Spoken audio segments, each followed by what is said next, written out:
Salut à tous, chers abonnés humains fans de science-fiction. On se retrouve pour un nouvel épisode de la série L'Univers 2, qui se focalise sur l'exploration d'un univers d'une œuvre de science-fiction se passant entièrement ou en partie dans le futur. Mais avant, je vous parle du sponsor de cette vidéo, Poolpeo, le service de cashback qui rembourse une partie de vos achats. Pour faire simple, Poolpeo vous permet de cumuler de l'argent sur une cagnotte grâce aux achats que vous effectuez toute l'année sur l'une de leurs 1800 marques partenaires. Qu'est-ce que ça veut dire ? Eh bien par exemple, pour rester dans la thématique de cet épisode, ce serait une bonne idée de lire la nouvelle originale ayant servi d'inspiration au film Blade Runner. Donc je vais sur Poolpeo, dans la catégorie soit je cherche directement le nom d'une boutique ou alors je vais rechercher loisirs, culture, hop, et ensuite livres, et là j'ai le choix, disons que je vais le prendre sur culture.fr, on va voir s'ils l'ont, j'active le cashback, activation en cours, donc un petit message super sympa, ça me permet de savoir que tout marche.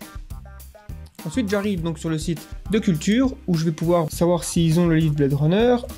Il se trouve qu'ils l'ont, et donc je continue mon achat comme d'habitude. Une fois la transaction effectuée, je recevrai un mail m'avertissant que mon cashback a bien été enregistré sur ma cagnotte Poolpeo. Mais vous pouvez aussi installer l'extension navigateur Poolpeo qui vous avertit lorsque vous êtes sur un des 1800 sites partenaires.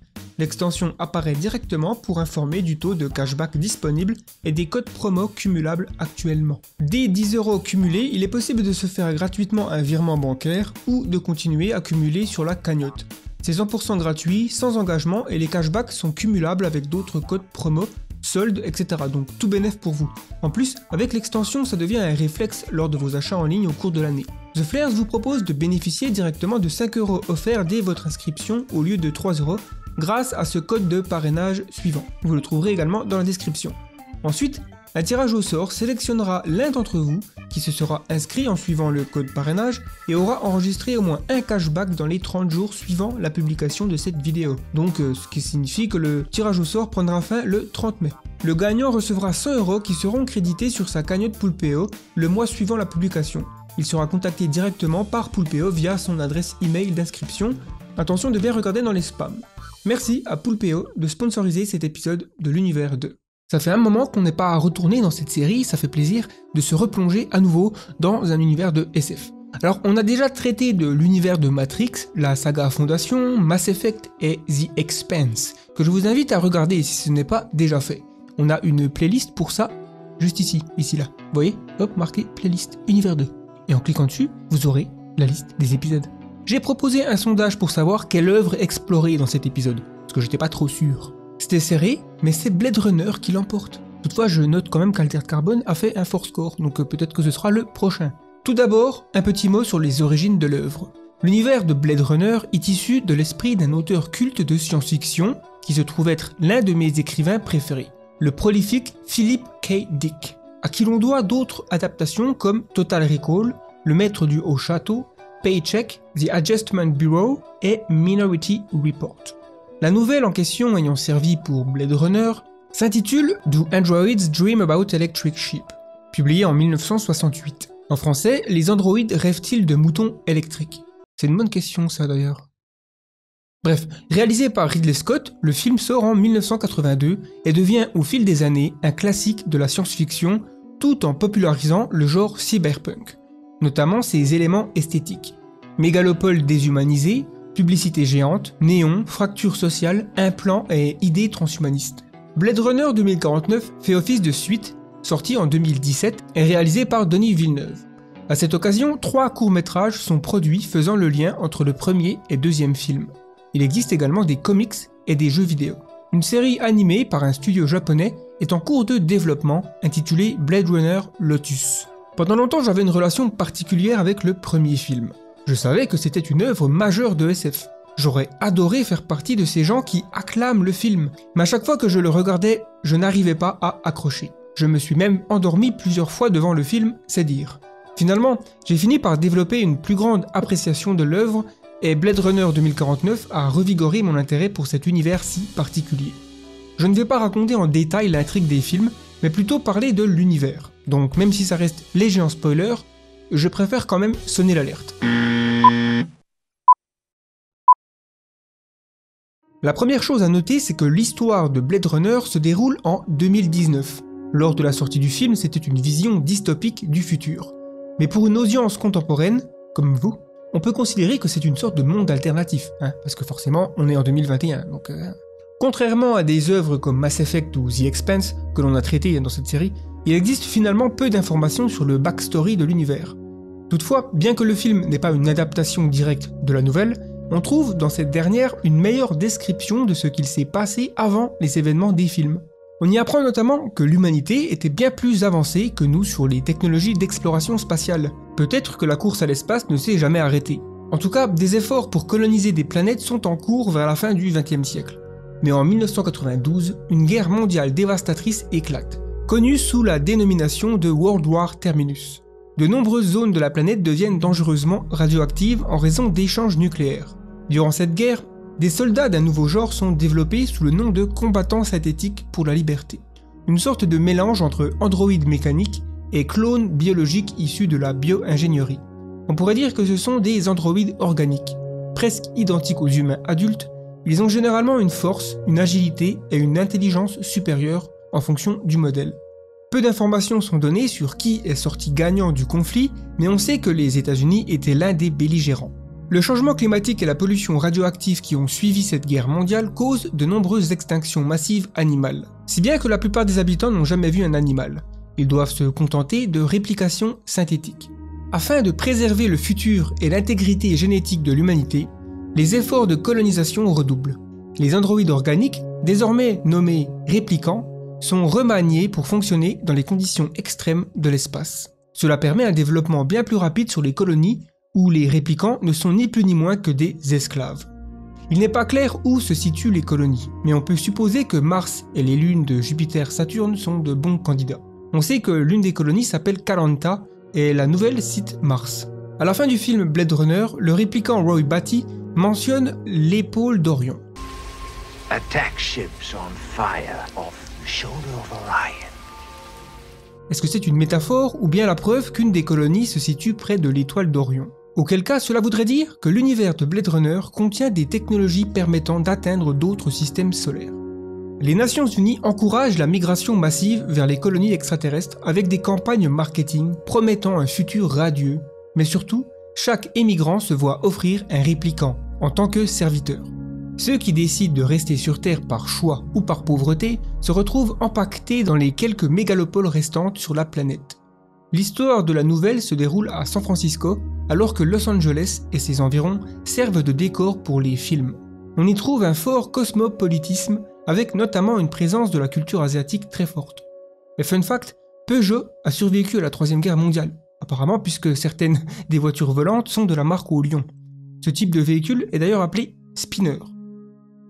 Tyrell Corporation, fondée par Eldon Tyrell, commence par concevoir des animaux synthétiques avant de se perfectionner dans la fabrication de réplicants humains. Le modèle Nexus 1 voit le jour en 2000 et renforce la position de Tyrell comme l'un des fabricants de réplicants les plus importants, si bien qu'il exerce un monopole presque total. Le siège de la compagnie se trouve dans des structures pyramidales impressionnantes à Los Angeles. Plusieurs modèles sont développés au fil des années, devenant de plus en plus ressemblants aux humains. Bien que les réplicants sont obéissants, ils peuvent devenir dangereux. Un événement majeur survient en 2009 lorsque le réplicant Nexus 4 331575, qui était un modèle de plaisir, tue une employée de Tyrell Corporation. C'est peut-être le premier cas de meurtre d'un réplicant Nexus. En tout cas, l'affaire fut dissimulée par Eldon Tyrell sous la couverture d'un suicide. Le département de police de Los Angeles lance une nouvelle unité appelée les Blade Runner. Ils sont chargés de traquer et éliminer les réplicants fugitifs représentant une menace. Le modèle Nexus 6 est commercialisé par Tyrell Corporation aux alentours de 2016. Ils sont pratiquement identiques à un être humain en raison de leur similitude physique avec les humains. Un Nexus 6 ne peut être détecté que par une machine de Voigtkampf. Elle mesure les fonctions corporelles telles que la respiration, la fréquence cardiaque et les mouvements oculaires en réponse à des questions portant sur l'empathie. Les Nexus 6 possèdent un mécanisme de sécurité, à savoir une durée de vie de 4 ans, pour les empêcher de développer une cognition empathique et donc une immunité au test de Voigtkampf. En revanche, je ne sais pas si les anciens modèles étaient également limités dans leur durée de vie ou si c'est propre au Nexus 6. Il est suggéré que certaines colonies sont en guerre, car certains réplicants sont des unités de combat. C'est le cas de Roy Batty, donc ce sont peut-être des guerres d'indépendance contre la Terre ou des guerres civiles. En 2018, un groupe de combat Nexus 6 se rebelle sur une colonie extraterrestre. La mutinerie provoque de vives réactions aux Nations Unies qui décident de bannir les réplicants sur Terre. Cette loi représente un coup d'arrêt conséquent pour Tyrell Corporation, forcé de se consacrer uniquement sur le marché des colonies. Mais Eldon Tyrell travaille secrètement sur des réplicants Nexus 7. Le premier prototype s'appelle Rachel.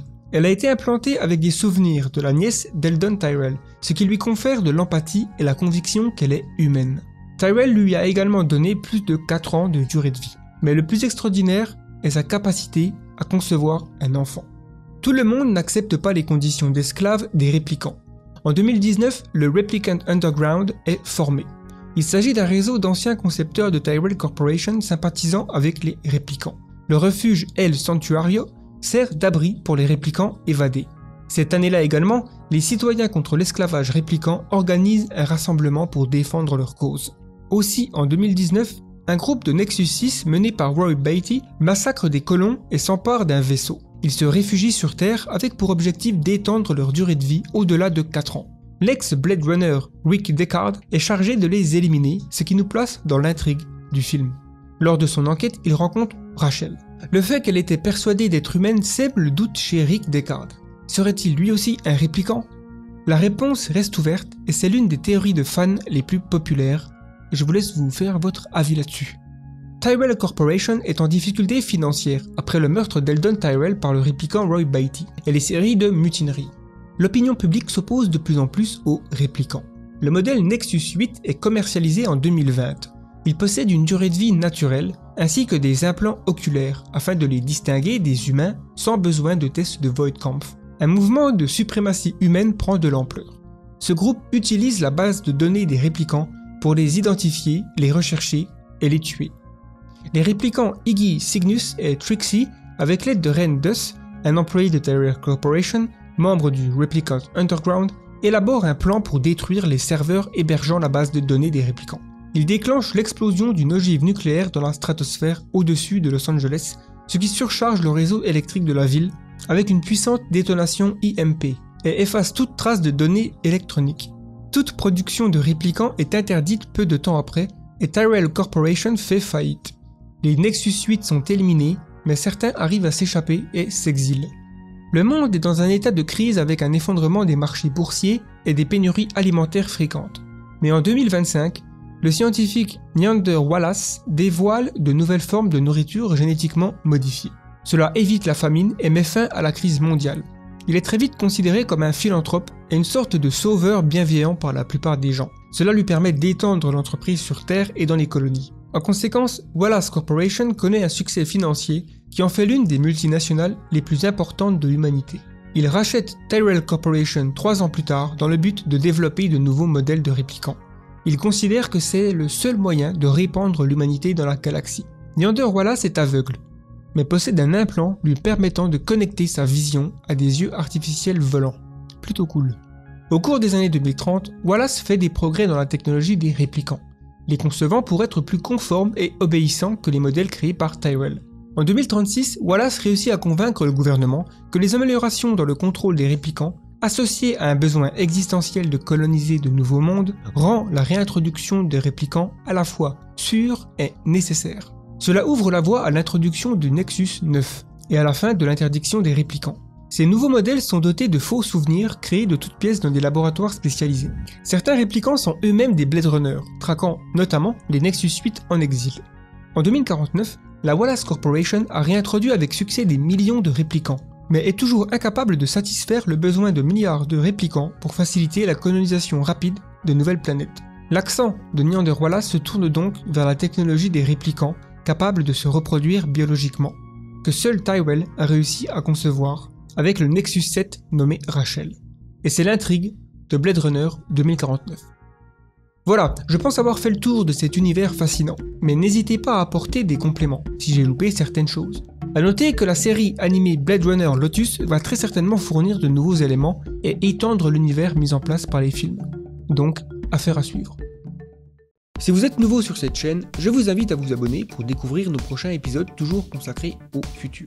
Et n'hésitez pas à explorer nos précédentes vidéos et podcasts dans les différentes playlists. Merci de cliquer sur j'aime ou j'aime pas afin de nous rendre plus visibles aux algorithmes de YouTube, ce qui aide la chaîne à croître. Si vous avez des remarques ou un avis à donner, les commentaires sont là pour ça et vous pouvez aussi rejoindre le Discord The Flares, lien dans la description.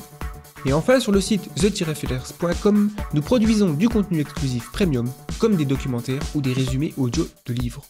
L'avenir est une nuit noire dans laquelle nous ne pouvons pas nous permettre d'avancer aveuglément. C'était Gaëtan pour le collectif The Flares. Nous sommes vos fusées éclairantes. Nous sommes The Flares.